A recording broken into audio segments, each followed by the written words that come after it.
Hello friends, welcome to GK mind game.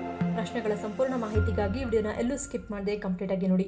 ಇವತ್ತಿನ ಪ್ರಶ್ನೆಗಳಲ್ಲಿ ಮೊದಲನೇ ಪ್ರಶ್ನೆ, ಅನೇಕ ರೋಗಗಳನ್ನು ತಡೆಗಟ್ಟುವಲ್ಲಿ ಪ್ರಮುಖ ಪಾತ್ರ ವಹಿಸುವುದು ಯಾವುದು? Options A vitamins, B protein, C ಕಬ್ಬಿಣ, ಡಿ ಸತ್ತು.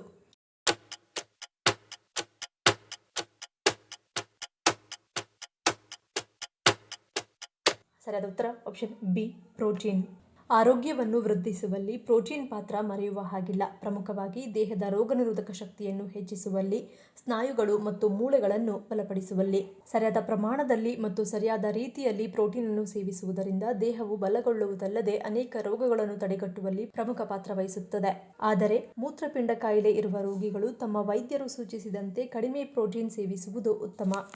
ಎರಡನೇ ಪ್ರಶ್ನೆ, ಹೆರಿಗೆಯ ನಂತರ ಮಹಿಳೆಯರು ಮುಟ್ಟಿನ ವಿಳಂಬವನ್ನು ಅನುಭವಿಸಲು ಕಾರಣವೇನು? ಆಪ್ಷನ್ಸ್ ಎ ಅತಿಯಾದ ರಕ್ತಸ್ರಾವ, ಬಿ ಹಾರ್ಮೋನ್, ಸಿ ಒತ್ತಡ, ಡಿ ಹಾಲು ಉತ್ಪತ್ತಿ.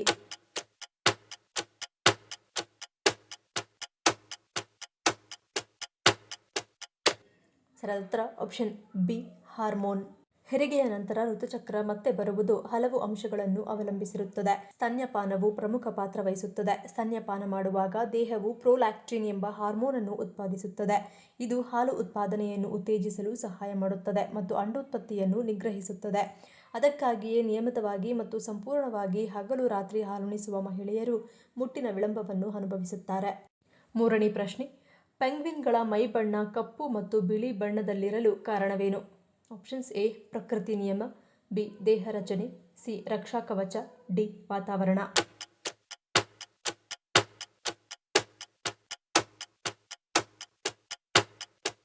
ಸರಿಯಾದ ಉತ್ತರ ಆಪ್ಷನ್ ಸಿ ರಕ್ಷಾ ಕವಚ. ಪೆಂಗ್ವಿನ್ಗಳ ಮೈಬಣ್ಣ ಕಪ್ಪು ಮತ್ತು ಬಿಳಿ ಇರುತ್ತದೆ. ಇದು ಕೇವಲ ಸ್ಟೈಲ್ ಒಂದೇ ಅಲ್ಲ, ಅದು ಅವುಗಳ ರಕ್ಷಾ ಕವಚ. ಮೇಲೆ ಕಪ್ಪು ಇರುವುದರಿಂದ ಸಮುದ್ರದ ಮೇಲಿಂದ ನೋಡುವ ಶತ್ರುಗಳಿಗೆ ಅವು ನೀರಿನ ಆಳದ ಕತ್ತಲೆಯಂತೆ ಕಾಣುತ್ತವೆ. ಕೆಳಗೆ ಬಿಳಿ ಇರುವುದರಿಂದ ನೀರಿನ ಒಳಗಿನಿಂದ ನೋಡುವ ಶತ್ರುಗಳಿಗೆ ಅವು ಮೇಲಿನ ಆಕಾಶದ ಬೆಳಕಿನಂತೆ ಕಾಣುತ್ತವೆ. ನಾಲ್ಕನೇ ಪ್ರಶ್ನೆ, ಆರೋಗ್ಯವಂತರಲ್ಲೂ ಬಿಪಿ ಏರುಪೇರಾಗುವುದು ಯಾವ ಕಾರಣದಿಂದ? ಆಪ್ಷನ್ಸ್ ಎ ಒತ್ತಡ, B circadian rhythm, C tea coffee ಸೇವನೆ, ಡಿ ಮೇಲಿನ ಎಲ್ಲವೂ.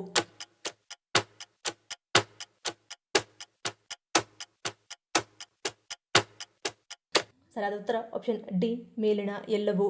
ಅತಿಯಾದ ಉಪ್ಪು ತಿಂದ ತಕ್ಷಣ ದೇಹವು ನೀರನ್ನು ಹಿಡಿದಿಟ್ಟುಕೊಳ್ಳುತ್ತದೆ. ಇದು ಬಿಪಿ ಹೆಚ್ಚಿಸುತ್ತದೆ. ಹಾಗೆಯೇ ಕಾಫಿ ಅಥವಾ ಟೀ ಕುಡಿದ ನಂತರ ಅದರಲ್ಲಿರುವ ಕೆಫೀನ್ ರಕ್ತದೊತ್ತಡವನ್ನು ತಾತ್ಕಾಲಿಕವಾಗಿ ಏರಿಸುತ್ತದೆ. ನಮ್ಮ ದೇಹದ ಒಳಗಿನ ಗಡಿಯಾರ ಬಿಪಿಯನ್ನು ನಿಯಂತ್ರಿಸುತ್ತದೆ. ಸಾಮಾನ್ಯವಾಗಿ ಬೆಳಗ್ಗೆ ಏಳುವ ಸಮಯದಲ್ಲಿ ಬಿಪಿ ಹೆಚ್ಚಿರುತ್ತದೆ, ಮಧ್ಯಾಹ್ನದ ಹೊತ್ತಿಗೆ ಸ್ಥಿರವಾಗುತ್ತದೆ ಮತ್ತು ಗಾಢ ನಿದ್ರೆಯಲ್ಲಿದ್ದಾಗ ಅತ್ಯಂತ ಕಡಿಮೆ ಇರುತ್ತದೆ. ಕೋಪ, ಭಯ, ಆತಂಕ ಅಥವಾ ಅತಿಯಾದ ಸಂಭ್ರಮವಾದಾಗ ದೇಹದಲ್ಲಿ ಆಡ್ರಿನಾಲಿನ್ ಹಾರ್ಮೋನ್ ಬಿಡುಗಡೆಯಾಗುತ್ತದೆ. ಇದು ರಕ್ತನಾಳಗಳನ್ನು ಕಿರಿದಾಗಿಸಿ ಬಿಪಿ ಹೆಚ್ಚಾಗುವಂತೆ ಮಾಡುತ್ತದೆ. ನೀವು ಓಡಿದಾಗ, ಮೆಟ್ಟಿಲು ಹತ್ತಿದಾಗ ಅಥವಾ ವ್ಯಾಯಾಮ ಮಾಡಿದಾಗ ಸ್ನಾಯುಗಳಿಗೆ ಹೆಚ್ಚಿನ ಆಮ್ಲಜನಕ ಬೇಕಾಗುತ್ತದೆ. ಇದನ್ನು ಪೂರೈಸಲು ಹೃದಯ ವೇಗವಾಗಿ ರಕ್ತವನ್ನು ಪಂಪ್ ಮಾಡುತ್ತದೆ.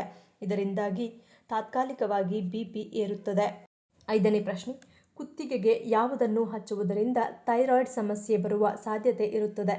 ಆಪ್ಷನ್ಸ್ ಎ ತೈಲ, B body lotion, C soap, D ಸುಗಂಧ ದ್ರವ್ಯ.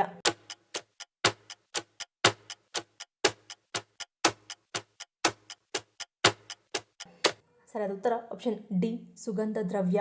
ಬಹಳಷ್ಟು ಮಂದಿ ಸುಗಂಧ ದ್ರವ್ಯವನ್ನು ಬಳಸುವಾಗ ಅದನ್ನು ಕುತ್ತಿಗೆಗೆ ಹಾಗೂ ಮಣಿಗಂಟಿನ ಜಾಗಕ್ಕೂ ಹಚ್ಚುತ್ತಾರೆ. ಇದರಿಂದ ಪರ್ಫ್ಯೂಮ್ ನೇರವಾಗಿ ನಮ್ಮ ಚರ್ಮದ ಮೇಲೆ ಪರಿಣಾಮ ಬೀರುತ್ತದೆ. ಇಂದಿನ ಹೆಚ್ಚಿನ ಸುಗಂಧ ದ್ರವ್ಯಗಳನ್ನು ಹೂವುಗಳಿಂದಲ್ಲ, ಬದಲಾಗಿ ರಾಸಾಯನಿಕ ಸೂತ್ರಗಳಿಂದ ತಯಾರಿಸಲಾಗುತ್ತದೆ. ನಿಮ್ಮ ಕುತ್ತಿಗೆಯ ಚರ್ಮವು ತೆಳ್ಳಗಿರುತ್ತದೆ ಮತ್ತು ಹೆಚ್ಚು ಹೀರಿಕೊಳ್ಳುತ್ತದೆ ಮತ್ತು ಈ ರಾಸಾಯನಿಕಗಳು ಸುಲಭವಾಗಿ ಭೇದಿಸಬಲ್ಲವು. ಥೈರಾಯ್ಡ್ ಗ್ರಂಥಿಗೆ ಅಡ್ಡಿಪಡಿಸುವ ಮತ್ತು ಹಾರ್ಮೋನ್ಗಳ ಅಸಮತೋಲನಕ್ಕೆ ಕಾರಣವಾಗುತ್ತವೆ. ಇಂದು ಥೈರಾಯ್ಡ್ ಸಂಬಂಧಿತ ಸಮಸ್ಯೆಗಳು ಹೆಚ್ಚುತ್ತಿರುವುದಕ್ಕೆ ಇದು ಕೂಡ ಒಂದು ಕಾರಣವಾಗಿದೆ. ಆರನೇ ಪ್ರಶ್ನೆ, ಪೂರ್ವದ ಅಥೆನ್ಸ್ ಎಂದು ಯಾವ ನಗರವನ್ನು ಕರೆಯಲಾಗುತ್ತದೆ?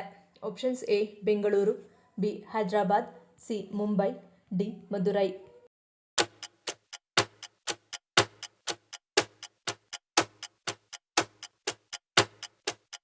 ಸರಿಯಾದ ಉತ್ತರ ಆಪ್ಷನ್ ಡಿ ಮದುರೈ. ಮದುರೈಯನ್ನು ಪೂರ್ವದ ಅಥೆನ್ಸ್ ಎಂದು ಕರೆಯಲಾಗುತ್ತದೆ. ಈ ಶೀರ್ಷಿಕೆಯು ದಕ್ಷಿಣ ಭಾರತದಲ್ಲಿ ಶಿಕ್ಷಣ, ಸಾಹಿತ್ಯ, ತತ್ವಶಾಸ್ತ್ರ ಮತ್ತು ಸಾಂಸ್ಕೃತಿಕ ಅಭಿವೃದ್ಧಿಯ ಕೇಂದ್ರವಾಗಿ ಮದುರೈನ ದೀರ್ಘಕಾಲೀನ ಪಾತ್ರವನ್ನು ಪ್ರತಿಬಿಂಬಿಸುತ್ತದೆ. ತಮಿಳು ಸಂಗಮ ಸಾಹಿತ್ಯ, ಪಾಂಡಿತ್ಯಪೂರ್ಣ ಚರ್ಚೆಗಳು, ದೇವಾಲಯ ಆಧಾರಿತ ಶಿಕ್ಷಣ ಮತ್ತು ಕವಿಗಳು ಮತ್ತು ತತ್ವಜ್ಞಾನಿಗಳ ರಾಜಮನೆತನದ ಪ್ರೋತ್ಸಾಹದೊಂದಿಗಿನ ಸಂಬಂಧದಿಂದಾಗಿ ಮದುರೈ ಈ ಬಿರುದನ್ನು ಗಳಿಸಿತು. ಶತಮಾನಗಳ ಕಾಲ ಕಲ್ಪನೆಗಳು, ಭಾಷೆ ಮತ್ತು ಕಲೆಗಳು ಪ್ರವರ್ಧಮಾನಕ್ಕೆ ಬಂದ ಈ ನಗರವು ಜ್ಞಾನದ ಕೇಂದ್ರವಾಯಿತು. 7ನೇ ಪ್ರಶ್ನೆ. ಸಂಜೆ ಸಮಯ ಮನೆಯಲ್ಲಿ ಕರ್ಪೂರವನ್ನು ಹಚ್ಚುವುದರಿಂದಾಗುವ ಪರಿಣಾಮವೇನು? ಆಪ್ಷನ್ಸ್ ಎ ಸೊಳ್ಳೆ ನಿವಾರಣೆ, ಬಿ ಆರೋಗ್ಯ ವೃದ್ಧಿ, ಸಿ ಶುಭ, ಡಿ ಅಶುಭ.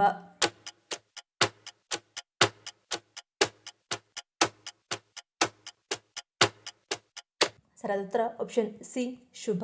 ಪ್ರತಿದಿನ ಸಂಜೆ ಪ್ರಾರ್ಥನೆಯ ಸಮಯದಲ್ಲಿ ಕರ್ಪೂರವನ್ನು ಉರಿಸಿ ಅದರ ಹೊಗೆಯನ್ನು ಮನೆಯಾದ್ಯಂತ ಹರಡುವುದು ಶುಭ ಫಲ ನೀಡುತ್ತದೆ.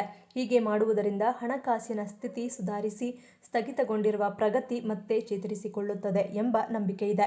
ವಾಸ್ತುಶಾಸ್ತ್ರದ ದೃಷ್ಟಿಯಿಂದಲೂ ಕರ್ಪೂರಕ್ಕೆ ಹೆಚ್ಚಿನ ಮಹತ್ವವಿದೆ. ಮನೆಯಲ್ಲಿ ವಾಸ್ತು ದೋಷಗಳಿದ್ದರೆ ಪ್ರತಿದಿನ ಸಂಜೆ ಕರ್ಪೂರವನ್ನು ಸುಡುವುದರಿಂದ ಅದರ ದುಷ್ಪರಿಣಾಮಗಳು ಕಡಿಮೆಯಾಗುತ್ತವೆ. ಕರ್ಪೂರದ ಧೂಪವು ಮನೆಯನ್ನು ಶುದ್ಧಗೊಳಿಸಿ ಶಕ್ತಿ ಸಂತುಲನವನ್ನು ಸರಿಪಡಿಸಲು ಸಹಾಯ ಮಾಡುತ್ತದೆ.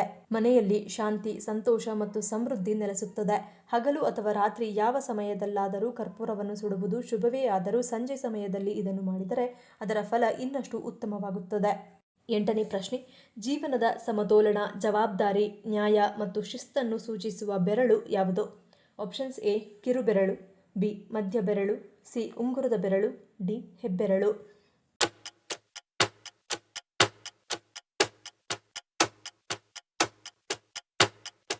ಸರಿಯಾದ ಉತ್ತರ ಆಪ್ಷನ್ ಬಿ ಮಧ್ಯ ಬೆರಳು.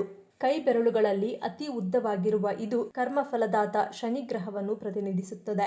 ಇದನ್ನು ಮಧ್ಯಮ ಎನ್ನಲಾಗುತ್ತದೆ. ಇದು ಜೀವನದ ಸಮತೋಲನ, ಜವಾಬ್ದಾರಿ, ನ್ಯಾಯ ಮತ್ತು ಶಿಸ್ತನ್ನು ಸೂಚಿಸುತ್ತದೆ. ಈ ಬೆರಳಿನ ಸ್ಥಿತಿಯು ವ್ಯಕ್ತಿಯು ತನ್ನ ಜೀವನದಲ್ಲಿ ಎದುರಿಸುವ ಸವಾಲುಗಳು ಮತ್ತು ಅವನು ಮಾಡಬೇಕಾದ ಪರಿಶ್ರಮದ ಬಗ್ಗೆ ಮಾಹಿತಿ ನೀಡುತ್ತದೆ. 9ನೇ ಪ್ರಶ್ನೆ.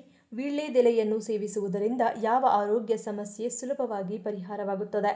Options A gastric, B sugar, C BP, D thyroid.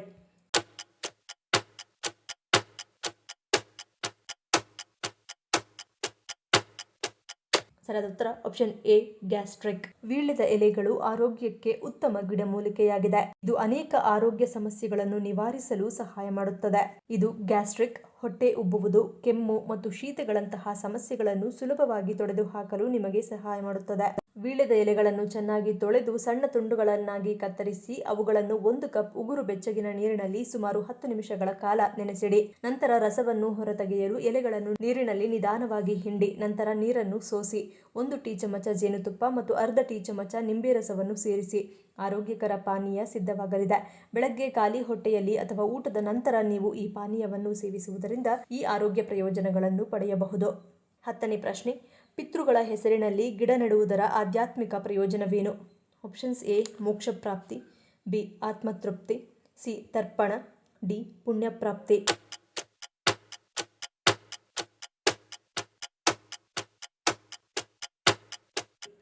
ಸರಿಯಾದ ಉತ್ತರ ಆಪ್ಷನ್ ಸಿ ಮತ್ತು ಡಿ. ಪಿತೃ ಕಾರ್ಯಗಳನ್ನು ನಿರ್ವಹಿಸುವ ವಿಧಾನಗಳಲ್ಲಿ ಪಿತೃಗಳ ಹೆಸರಿನಲ್ಲಿ ಗಿಡಗಳನ್ನು ನೆಡುವುದು ಒಂದು ವಿಶೇಷ ಮಾರ್ಗವಾಗಿದೆ. ಪದ್ಮಪುರಾಣದ ಪ್ರಕಾರ ಈ ಗಿಡಗಳಿಗೆ ನೀರು ಬಿದ್ದಾಗ ಪ್ರತಿ ಎಲೆಯಿಂದ ಬೀಳುವ ಹನಿಗಳು ಪಿತೃಗಳಿಗೆ ತರ್ಪಣವಾಗಿ ಸಲ್ಲುತ್ತವೆ. ಇದು ಅವರಿಗೆ ಶುಭವನ್ನು ತರುತ್ತದೆ ಮತ್ತು ಪುಣ್ಯವನ್ನು ನೀಡುತ್ತದೆ ಎಂದು ನಂಬಲಾಗಿದೆ. 11ನೇ ಪ್ರಶ್ನೆ. ರಾಷ್ಟ್ರೀಯ ಮತದಾರರ ದಿನವನ್ನು ಆಚರಿಸುವ ಮುಖ್ಯ ಉದ್ದೇಶವೇನು? ಆಪ್ಷನ್ಸ್ ಎ ಅಭಿವೃದ್ಧಿ, ಬಿ ಜವಾಬ್ದಾರಿ, ಸಿ ಹಕ್ಕು, ಡಿ ರಕ್ಷಣೆ.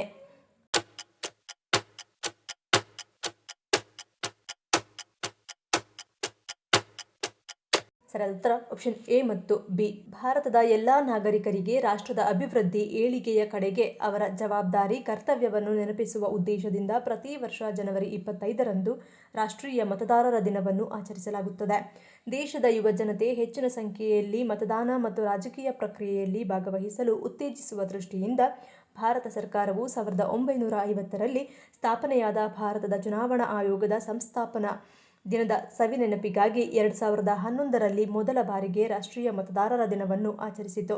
ಅಂದಿನಿಂದ ಪ್ರತಿ ವರ್ಷ ಜನವರಿ 25ರಂದು ಈ ವಿಶೇಷ ದಿನವನ್ನು ಬಹಳ ಅರ್ಥಪೂರ್ಣವಾಗಿ ಆಚರಿಸುತ್ತಾ ಬರಲಾಗುತ್ತಿದೆ. ಈ ಪ್ರಶ್ನೆಗಳಲ್ಲಿ ನೀವು ಎಷ್ಟು ಪ್ರಶ್ನೆಗಳಿಗೆ ಸರಿ ಉತ್ತರವನ್ನು ಕೊಟ್ಟರೆ ಅನ್ನೋದನ್ನು ಕಮೆಂಟ್ ಮಾಡಿ ತಿಳಿಸಿ. ಈ ವಿಡಿಯೋ ನಿಮಗೆ ಇಷ್ಟ ಆಗಿದ್ದರೆ ಮರಿದೇ ಲೈಕ್ ಮಾಡಿ, ಶೇರ್ ಮಾಡಿ, ಸಬ್ಸ್ಕ್ರೈಬ್ ಮಾಡಿ. ನನ್ನ ಚಾನಲ್ನ ಇನ್ನೂ ಸಬ್ಸ್ಕ್ರೈಬ್ ಮಾಡಿದೆ ಹಾಗೆ ವಿಡಿಯೋಸ್ ನೋಡ್ತಿದ್ದರೆ ಪ್ಲೀಸ್ ಸಬ್ಸ್ಕ್ರೈಬ್ ಮಾಡಿ, ಸಪೋರ್ಟ್ ಮಾಡಿ. ಮತ್ತೊಂದು ಇಂಟ್ರೆಸ್ಟಿಂಗ್ ವಿಡಿಯೋಂದಿಗೆ ಸಿಗ್ತೀನಿ. Until love you all, take care.